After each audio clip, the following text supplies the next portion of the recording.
我来看这件随机杀人案的，根据了解，是一个29岁姓陈的掠灵师傅，哪像就是因为感情未顺，转举刀啊，甲人攻击。这个嫌犯呢，互人掠到了后，而且佫唔愿配合调查，警方透早是成照伤害罪，甲伊移送侦办。回民中嫌犯互军来警察压力，台南市南区金华派出所头前拜二暗暝8点外发生一件黑白杀人的案件。29岁姓陈的查甫人摕工课用的卡料刀攻击过路人，造成2个民众受伤。警方伫测试透早以伤害罪甲嫌犯移送地检署侦办。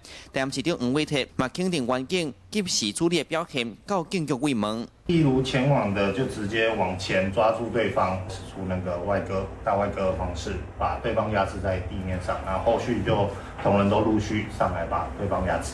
还不了解这个凶嫌是不是有什么样的武装或是手持多少凶器的情况下，就奋勇冲出来，然后在第一时间就制服了凶嫌。好，这个部分我们代表所有的市民朋友们。感谢我们派出所同仁。警方指出，案发当时，一个查甫甲一个查甫人行伫过路线，双方并无熟悉，所向互嫌犯用差不多20公分长的手卡刀攻击。查甫是腹肚着伤，那查某是脚趾片拄着伤。送医的时阵拢有意识清楚，即阵拢伫心态病院咧治疗。女性患者伤势稳定。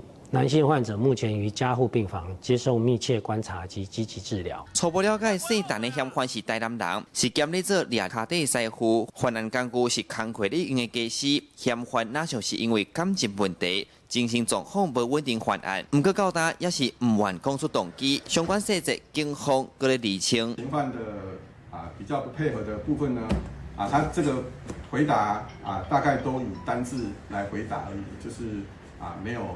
愿意要做相关的陈述。好在迄阵派出所的警察反应真紧，伤害无扩大。市府是表示会继续强化各项社会安全措施，提升市民生活的安全感。记者苏台南采访报道。